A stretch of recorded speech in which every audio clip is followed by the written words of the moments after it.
So, thank you everyone for being with us today. I've actually been wanting to speak with you all for a really, really long time. And I wanted to do that because there's people in your community that I really love. And I love the Unity teaching. It was my introduction to metaphysics. It was my introduction to affirmations and affirmative prayer. And it took years. And I was scheduled in March, and I was going to come down and talk to you all in person, and we were going to do a workshop. And here we are. So one of the gifts of COVID for me personally is that I've become extraordinarily flexible. And flexibility was not always my forte. I'm somebody who likes things to run a certain way. I'm very focused on time. I'm very focused on my schedule. I'm very focused on things working out the way that I want them to. As a person who used to have a very serious anxiety condition, having things that were predictable was a way of calming my anxiety. So plans and having things within my control was always something that was really important to me.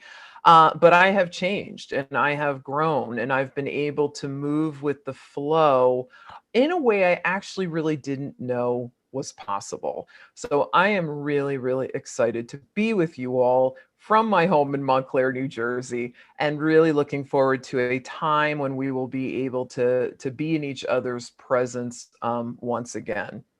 So, I wanted to talk today about divine love because it was my introduction into New Thought, and it's been something, a concept, a prayer, an aspect that I return to time and time again in my own spiritual journey. And so, I was first introduced to the concept of divine love when I was in my late 20s. And my life was pretty much a mess in every way that a life could be. I was in therapy. I was in the aftermath of a disastrous marriage, early marriage, and had gone through some significant trauma in that relationship. And I had finally graduated from being an hourly paid employee where I managed a movie theater to working in social services, which was what was for my degree. But I was still struggling in a lot of different ways. And so outside of my normal therapy practice, I was trying every possible spiritual or healing tool to help me because, on some level, I realized that just talking about my issues wasn't going to be enough, that I needed something else. And I'd been on a spiritual journey since I was a really young child. As a child, I was a sensitive child growing up in a highly insensitive environment and was also alone a lot. I was the way younger child of four kids. So there was a big age gap between me and my siblings. I was an unexpected child. And so I was left alone a lot at very young ages. And so turning to the invisible world was a way for me of surviving. And so I was raised Catholic, so I talked to the saints and I talked to angels, and and this is a common story when I talk to other empaths. And if you don't know what an empath is, it's someone who is energetically sensitive. So I can go into environments and feel energy and feel the energy that's in the room, that's in the invisible realm. I feel it in people, I feel it in clients. I certainly feel energy within myself. I can feel energy within a film or a book that I'm reading or not reading. I can actually pick up a book sometimes and feel the vibration of the consciousness in which that book was created and know whether it's a fit for me or not. And so, a common story amongst empaths is that we were alone a lot as kids. So, we had to rely on that which, was invisible and unusual and mystical and unexpected. And so, I found myself in my late 20s on a real search I was leading a double life. So by day, I was working in the Newark welfare office. Um, I'd only been there a couple of weeks when I started getting referrals for all of the difficult cases. And I thought that they were sort of taking advantage of the new kid on the block, and may have been that a little bit.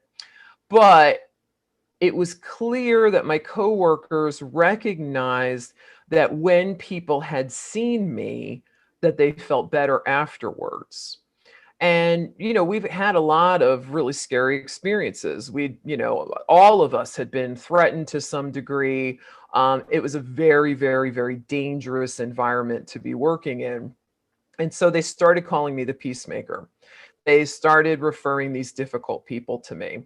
And so I accessed this wellspring of something within me that I didn't quite recognize, that left a healing, calming effect on the people that I was working with. And so by day, I called it doing my Mother Teresa work. And it's not because I was comparing myself to Mother Teresa. That wasn't what it was. It was that I had to access the goodness within me in a way that I had never done before. And so to balance that out, outside of my job, I was doing performance art in New York City. I was drinking a lot. I was looking for love in all of the wrong places. I was in a whole lot of drama in my personal life at every level. I used different names. So it really was living a compartmentalized life in a lot of ways. And during that time, I went to someone, a hypnotherapist, for a past life regression, and didn't really expect much of the experience, but I had decided to suspend disbelief long enough to try these different things that might be helpful for me, because there was a little voice inside of me that said that I could be happy. And it wasn't the loud voice. It was this little whisper that was in the background. And for some reason, I believed it. And for some reason, I was going to follow that voice. And so this hypnotherapist introduced me to New Thought. And I actually started working for her part time. So when you work in social services, you literally make like no money. Okay. I was one paycheck away from where my clients were. And so you always do these different side gigs, to bring in income. And so she needed somebody to bind her training manuals and books. And so I would go to her office in the evenings and basically photocopy. And while I was there, she would talk to me about different things. And she talked to me about affirmations. She talked to me about the subconscious mind. She talked about, being more positive. And there was nothing positive about me and where I was at that time. I was pretty arrogant and cynical. And one day I looked on her bookshelf. She had a stack of used books that she was going to use to sell to different clients that came in. And there was one, and it was entitled Pray and Grow Rich by Catherine Ponder. And so many of you Unity people, of course, know Catherine Ponder. She's not like the queen of New Thought. She's like the goddess of New Thought in so many ways. And so I said, Pray and Grow Rich, made some kind of sarcastic comment. And she pulled it off the shelf and she handed it to me. And she said, take this. I think that this can help you. And so I took the book and I began to read it, and I was very frustrated by it in many, many ways. First of all, if anyone's read Catherine Ponder's stuff, some of the languaging stuff very dated. All the women are housewives, all the men are business people. And she simplifies everything in such a way that makes you go, okay, yeah, I'm gonna say this affirmation, and my stuff's gonna change. And I had long ago thrown the Christ baby out with the bathwater. And so here she was talking about the presence of Christ. And I thought, I don't believe in this. I don't believe in prayer. I don't believe in this. And yet I kept returning to the book. There are times I get frustrated, I throw it across the room. This is actually my third copy of the book. It's been out of print for a really long time, but you can find, copies online.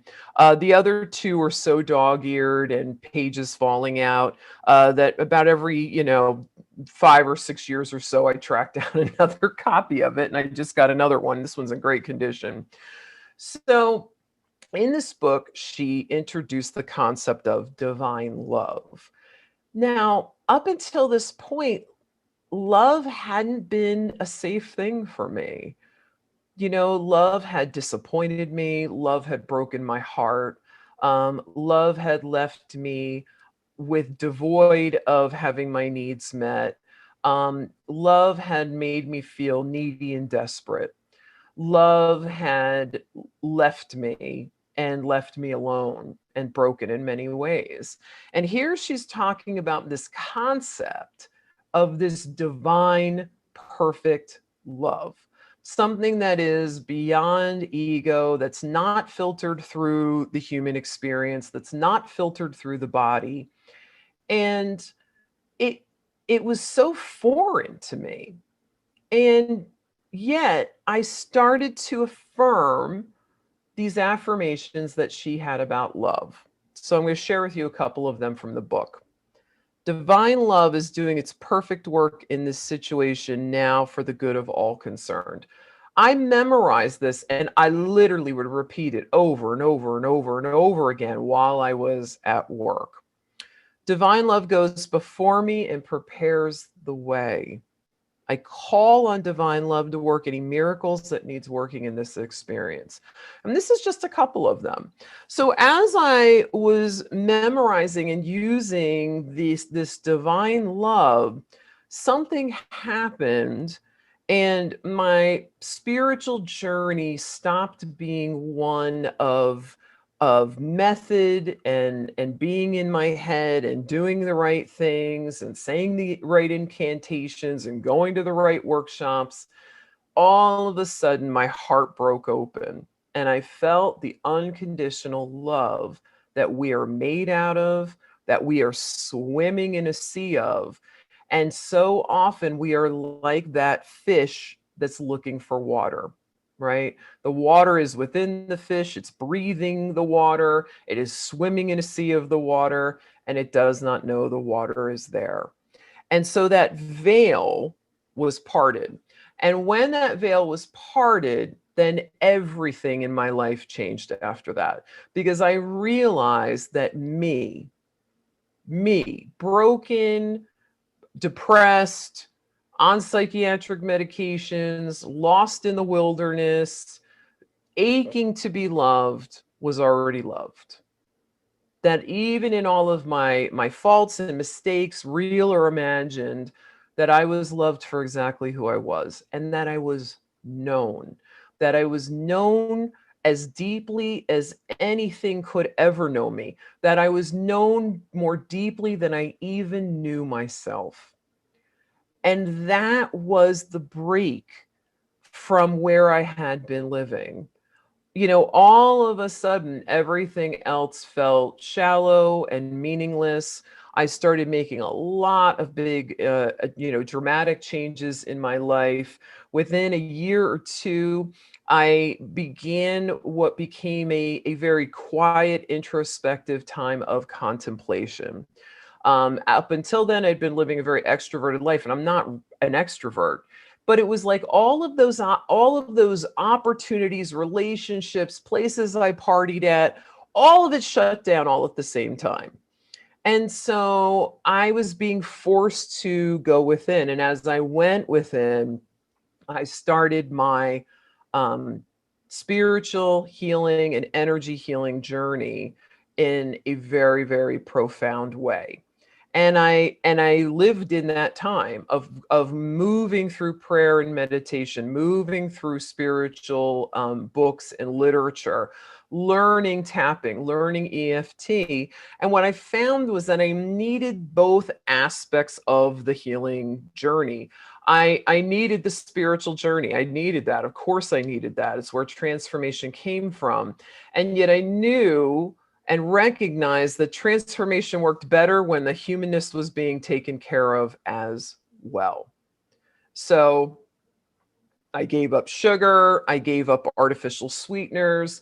I started going on an organic diet. I really like cleaned up my act physically. And that's something that most of us are pretty familiar with, right? We all know that we're in a physical body and we're supposed to take care of that physical body. Okay. We know we're supposed to eat right and drink water and exercise and stretch and all of that kind of stuff. But nobody ever teaches us how to work with our emotional body. Nobody ever teaches us about that. And what I realized was that the emotional stuff I'd been carrying wasn't in my head. It was actually carried in my energy field. It was actually in my physical body, or sometimes it was even outside of my body in what we call the auric field. And when I was able to be a loving, compassionate presence to those blockages that felt really awful and was able to release that, well, then I started manifesting like crazy. Then all of a sudden, my prayers were showing up like that. Then all of a sudden, new opportunities were coming around. And I got it. I got it. That for much of my life, my spiritual journey had been about trying to avoid the human experience. The human experience wasn't fun. The human experience meant I had to be in my body. The human experience meant I had to be in relationships that were painful. And yet I wasn't a physical body. I am in a physical body. And I now fully believe that if we are in a physical body, that there is a reason for it. I have seen time and time again people that you don't expect to leave their bodies do. But the only thing that they had in common was they had gotten what life was truly about. These are people that had gotten the message and they were done. They were clearly done with Earth School and they were being called home until their next expression. And so I'm still here. So I'm still in this expression. And I think that sometimes as spiritual beings, we can put a lot of pressure on ourselves to move into love and light before we've been compassionate and loving with our own emotional experiences. And what I want to say to you is that we are not at the mercy of any of it, because God is all there is all there could ever be, is the very existence of life, is everything seen and unseen, is in the rings around Saturn, is in the sediment at the bottom of the ocean, is it within the blood that is moving through our veins, then there's nowhere that God is not. So that means God is within the mental body with the monkey mind and its stories and all the things it tells us that can be confusing and painful. It is within the emotional body. It's within those things that can feel uncomfortable at times. It's also within our joy. It's also within our happiness. And it's within the physical body. This is why spiritual practice and principle can heal. This is why we can, pray for someone and spontaneously a cancerous tumor dissolves. And we're living in this like litigious time where people think if you say that you're anti-science. I am not anti-science at all. I know that science is always changing. I know that science is a part of God just as God is a part of science. That scientists are unveiling the truth of God through their science about the way that things work. And so sometimes the answer to the healing prayer is finding the right doctor, the right alternative health treatment, the right modality, and that helps with the condition or changes the condition. And sometimes it's immediate. And we have to remove judgment of how it unfolds. We just have to focus on the results that we want and the healing that we want. And so, divine love is so important to me right now, because I'm taking a look around what is happening in the world. And I want to say that as an empath, and I'm certainly not alone in this, a lot of sensitive people, we've been feeling something coming for quite some time. So for about 5 or 6 years, and I've talked about it in public talks, I felt like something's coming. Something's coming. Something's coming that we have to be prepared for. Something is coming that's going to be a big challenge. And different things happened, different events, natural disasters, elections, and various other things that I thought, is this it? Nope, part of it, but not it. And then COVID hit. And when COVID hit, I was like, this is it. This is it. This is what I have been feeling, that something has been coming, and this is exactly what it is. And so I went through the first 4 to 6 weeks of COVID. It's hard to keep track of it because I went into a very deep supernatural experience, not one that I asked for. It was just one that happened organically. And overnight, my practice quadrupled, and I started doing healing groups online that were very well attended. I was putting out a newsletter every week. And I was supposed to be writing a book, manifestation. I had a book contract for my second book. And I got up in the morning filled with energy, like a superhero. And I'd put on my metaphoric cape and I would work 16, sometimes 18-hour days every day for 6 or 7 days a week. And this lasted for a really long time. And I felt a connection with oneness that was unlike anything I'd ever experienced before. And in that, what I felt was divine love. I felt divine love for all of us that were going through this experience. And I have people in my life that are every part of the spectrum of how they're responding to COVID. So I've got people that haven't left their homes since March and, wear bubble wrap to go to their mailbox. I have people that don't believe the virus is real. And I've got every variation in between of that. All I felt was love for all. There was no judgment whatsoever. I realized that everybody had to take care of themselves the best way that they could. And I felt so grateful to be in service the way that I was. But alas, humanness came a calling. So they're just like it got turned on, 4 to 6 weeks in, the switch got turned off. I landed in humanness. I landed in my own fear. I landed in my own exhaustion. And when that happened, I was able then to relate to what everyone else was going through. And I realized that divine love is that force, is that power that is going to heal us all. And it's imperative that we affirm it within ourselves, not to place it there because it's already there, but to help move away the veils so we can feel and experience that love in a more profound way. And then we can extend it to everyone else. When I am activated by the news, when I am activated by social media, I am not in love. Now, does that mean that you turn a blind eye to that stuff? No, because divine love is not a pushover. Divine love is not something fluffy, okay? Divine love does not say, let yourself be taken advantage of. No, divine love has clear boundaries. Divine love is fierce. Divine love is the mother protecting her child. And all of us have an opportunity here to embody the divine feminine and protect the child that is all of our brothers and sisters. So what's divine love got to do with it? It's got everything to do with it. So yes, do what feels right in resonance with your beliefs. Sign those petitions, get out there and vote. Pay attention to the things that are really, really important to you. Send love to people that are struggling and in strife. Like, really do it. Really activate that life in your heart space and then project it out. And when you do that, you are the healer of the earth. You are the healer of the world. And all of us have a mission. All of us have a divine mission at this time. Mine got turned on and I got to work at a level that was more high functioning than I've ever worked before. And all of a sudden I got it. I got all of the things that had occurred to train me, to cultivate my healing practice, to put me in a state of confidence so that I could be used. in the way that I was used. And what I want to say to you is that when we allow ourselves to be in our mission, when we allow ourselves to be used, when we allow ourselves to be that vessel of divine love, we are not in fear. We are not in pain.